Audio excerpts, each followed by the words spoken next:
beliau Syekh Qadir Jailani, ikhlas, Al-Quran, Al-Hadis. Saya tanya sekarang, atau Wahyu, apa artinya Quran di sini ini dan apa artinya hadis di sini? Kalau ikhlas sudah paham. Sekarang apa artinya Quran? Apa artinya Al-Hadis? Nyawanya amal tadi itu ada di ikhlas, Al-Quran, Al-Hadis. Apa wujudnya Al-Quran ini? Apa wujudnya Al-Hadis itu? Tuntunan dan pedoman. Berarti barometer. Saya tadi bilang, saya sekarang merokok lagi. Kalau dulu saya nggak rokok, dilarang. Sebelumnya saya merokok karena disuruh kiai. Beliau mengatakan begini, kalau kamu belum bisa merokok, kamu belum jadi kiai. Padahal orang memperdebatkan hukumnya rokok. Ada sebuah peristiwa, seorang Habib berangkat ke Yaman. Beliau perokok berat. Kata putranya, Abah, saya mohon dengan hormat, Abah nanti kalau di Arab jangan merokok, karena orang-orang Arab tidak senang rokok. Oh iya. Mulai berangkat dari Indonesia sampai di Yaman. Sampai di Yaman dijemput sama mobil. Di dalam perjalanan dari bandara ke tujuan lokasi, mobil itu macet. Diundangkan bengkel. Dilihat bengkel, katanya nggak apa-apa mobil ini, tapi di starter nggak bisa. Muncullah nyawanya anak yang bertutur kepada abahnya tadi. Jangan ini gara-garanya abah nggak merokok. Akhirnya anaknya tadi matur, Abah, kan ini ada kesempatan Abah bisa merokok. Oh gitu ya? Merokok. Begitu Abah merokok, anaknya ini ngomong sama bengkel, coba di starter. Di starter nyala. Kalau sudah kena hukum ini, rokok itu tidak ada hukumnya, malah wajib. Karena kalau tidak merokok, akhirnya mobil itu macet, seluruh tamu tadi ada di padang pasir, malah justru bahaya, waktunya sholat nggak bisa sholat. Ini Ustaz, aku tanya dulu, dulu aku ini masih bujangan, belajang, jadi jam 2 malam ini, nanti di dalam itu masjid besar masjid.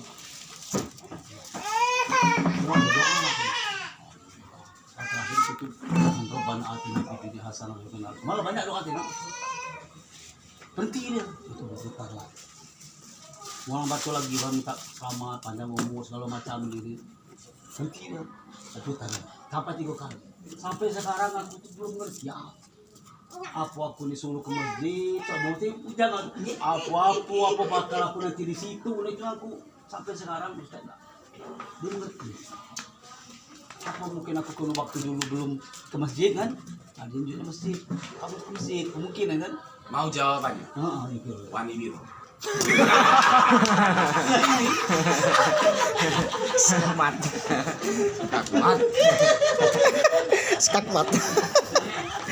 mat. Aku kenal sama Pak Ustaz dulu, Mas Boga kan? Itu pernah di rumah dia, aku jam gitu, jam ngobrol. Sampai sempat tidur, sekarang aku masih lupa Pak. Karena Pak Haji waktu itu, mohon maaf, memaknai Rabbana atina fid dunya hasanah wa fil akhirati hasanah wa qina adzabannar. Yang dilihat itu anak-anak banyak. Anak-anak ini sejumlah ini bagaimana nanti ke depan sekolahnya, biayanya. Makanya terus sama Allah dikasih petunjuk. Apa artinya masjid itu? Saya nanya lagi sekarang. pernahkah Allah itu menyuruh Nabi dan Rasul itu bertanggung jawab atas kelangsungannya Islam? Tidak pernah. Karena Allah sudah sumpah, inna dina indallahil Islam. Sama dengan kegalauan Bapak pada waktu itu. Jadi semuanya minta Rabbana atina fid dunya hasanah hatta anta. Analah. Yang diminta permohonan itu, kata beliau saat Qadir Jalani, selama orang itu masih senang dengan dunia, selama itu pula dia tidak akan mendapatkan dunia. Jadi beliau mengartikan hasanah itu banyak amal solehnya di dunia, dan di akhirat pun juga nanti banyak amal soleh. Kenapa? Karena kita nanti akan dimintai pertolongan oleh saudara-saudara. Yaitulah syafaatul mukmin bil mukmin. Kenapa artinya hasanah beliau mengartikan seperti itu? Karena kita ini hidup ditugasi oleh Allah, khairun nas ahsanul khuluqa wa anfa'un linnas. Sebagai manusia itu yang banyak amal solehnya untuk semua umat ini. Beliau menafsirkan mukmin saja itu salah. Kamu bermanfaat hatta al-majusi wan nasara.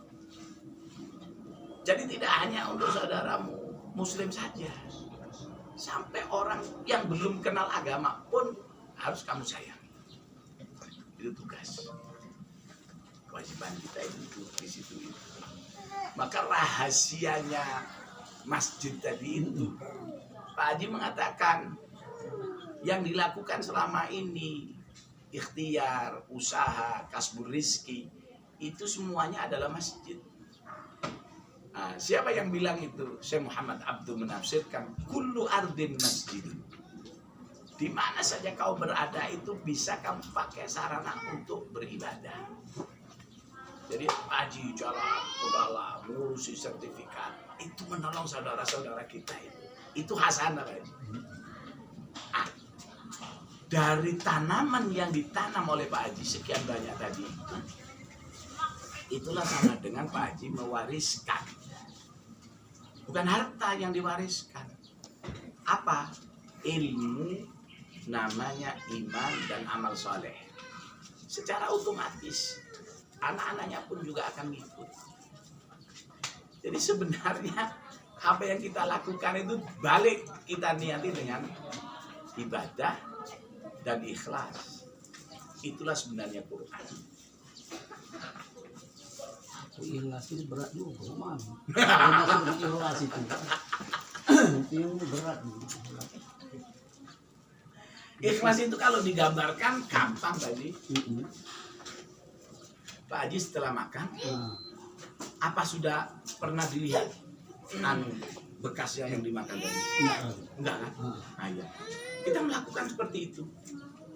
Apa yang kita lakukan kan? Gak usah dilihat. Aku sudah bangun masjid, aku sudah bangun madrasah, aku sudah bangun jalan. Gak usah dilihat ini.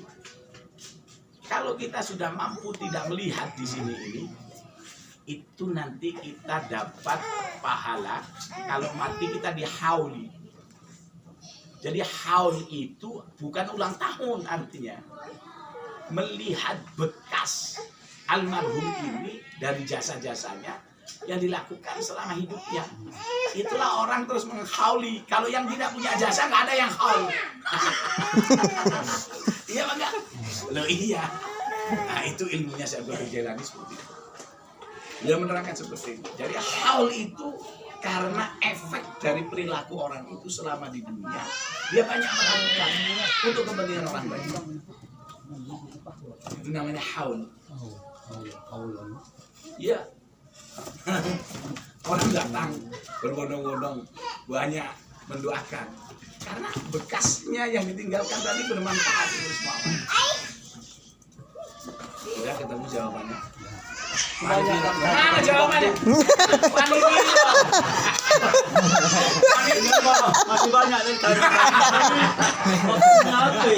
Besok pagi ini malamnya macam di sana. Haji Agung kan diajak jalan-jalan. Sambil nyupir sambil ngomong kan. Jadi yang penting ketemu kita itu ini, bukan jalan-jalan, bukan. Jadi Pak ilmu itu bukan anu. Ada jualannya. Ada jualannya. Nggak belajar lah mau belum tentu gitu di pondok. Belum tentu yang di pondok dapat ini. Belum tentu. Cuma masih banyak ada. Jadi waktu ada lagi. Biarlah kan. Insya Allah doa mustajab haji. Besok kita ketemu hari apa itu Kamis. Kamis. Dengan izin Allah. Mudah-mudahan nanti saya nggak ada yang jiret kaki saya. Jangan-jangan saya besok diberikan rantai digorgol, Dimarahin. Kalau udah di mama ada. Salah. Itu tasawuf udah tinggi. Tasawuf kan gitu kan. Ajaran luhur nahu baik. Ini lah tasawuf. Kalau hukum itu filsafat hukum. Sulit. Di mana belum kita cerita kubur ini. Nanti aku kalau surga itu kita bakal ke surga kalau. Tapi kubur ini satu lagi bonus. Boleh. Aku kubur ini tak jadi masalah. Masih ada waktu. Satu lagi bonus. Semua mendengarkan bahwasanya Shiratal Mustaqim itu jalan yang sangat sulit dilalui oleh orang. Saya sekarang sudah tidak percaya dengan cerita itu. Meskipun itu hadis. Salah orang-orang memberikan keterangan. Beliau radhiyallahu anhu menerangkan, ibni qasran fi baitika. Kamu kalau punya rumahmu mesti akan kau perbaiki dari hari ke hari. Masa orang mau menempati rumahnya sendiri? Surga itu kan rumah kita sendiri. Mana mau jalannya becek, mana mau jalannya penuh dengan duri, mana mau jalannya itu penuh dengan ranjau. Jadi Shiratal Mustaqim itu jalannya halus, jembatannya luas, enak kita lalui. Nah, itu keterangan beliau. Jadi Shiratal Mustaqim itu tidak menakutkan. Ini bonusnya. Ya, dengan ikhlas tadi, dengan Quran tadi, dengan hadis tadi, perilaku sikap semua kita lakukan untuk kebaikan dan kepentingan orang banyak. Itulah sebenarnya Shiratal Mustaqim. Jadi kita bangun sekarang ini jembatan dan jalan untuk menuju rumah kita sendiri. Kalau belum diaspal, kita kasih aspal. Jadi jalannya itu gak menakutkan, banyak ranjaunya. Enak jalannya. Baru kan ini keterangan. Baru kan? Baru apa enggak? Baru. Masuk akal apa enggak? Masuk. Lah iya. Itu tadi kalau sedekah itu lancar. 5 waktu jalan, puasa jalan, 2 jalan. Mana sih besar gelas? Iya. Mana sih? Tahu malah. Tapi kalau sholat juga, puasa enggak. Ya susah. Itu benar itu. Saya kaget, Mbak.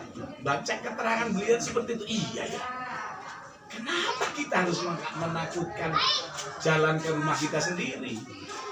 Jalan ke rumah kita masuk kita kasih dulu. Masa kita kasih ranjau? Kan tidak. Kita perbaiki jalan menuju ke rumah kita yang sesungguhnya itu. Itu bonus. Terima kasih. Agak tangkap kalau enggak bisa nangkap. Betul itu. Gimana?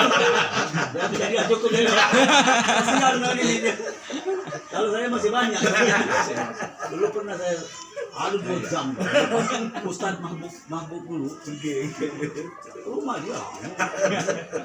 Mau ngobrol. Ustaz Mahfud Al-Hafidh Heeh. jurusan tafsir, tapi rajin dia di Jumat gitu ke rumah. Nggak tahu, aku nggak bisa apa-apa.